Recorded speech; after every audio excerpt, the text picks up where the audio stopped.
Simba. Bench la ufundi ndio silaha kubwa ya Simba. Wanafanya kazi kubwa sana. Kwa kweli ilikuwa ni kizaazaa sana kwa sababu ile ni timu ambayo ilikuwa imejiandaa kuchukua kombe la CAF.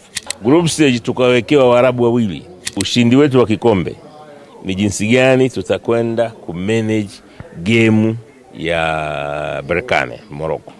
Hatukupata muda mzuri sana kufanya mazoezi kwa sababu tumefika hapa Durban, tutegemea tupate session kama 3 za nguvu.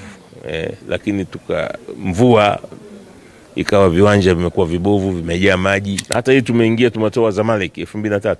Mpaka leo watu wanakumbuka. Sasa na sisi tunataka siku bwana, hii mwaka huu Simba ilichukua kombe au ilifika finali, ilichukua kombe, golikipa alikuwa Kamara, wataanza kuwaimba. Niliwaambia wachezaji siku hiyo.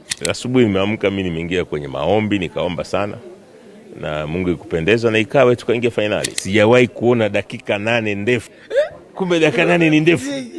Sasa watu wote ambao walikuwa mashujaa kule ndani wote, zile dakika 8 wote wakatoka kaja huku ndani huku.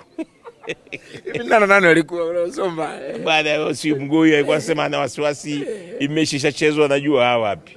Jerry Hambi, Mohamed Nasoro, Salim Troyagedi, wote wametoka huko wamekuja huko wanazunguka. Refa amepuliza filimbi amemaliza, mimi sielewi, nauliza amemaliza au bado? Naambia amemaliza. Mimi kwa upande wangu hatuwadai chochote. Kombe la CAF katika mara ya kwanza katika historia ya Tanzania litakuja Tanzania kwa Mkapa. Mimi naamini mechi itachezwa kwa Mkapa. Inatakiwa siku tukianza kuuza tiketi ndani ya siku 3 ile tiketi ziwe sold out.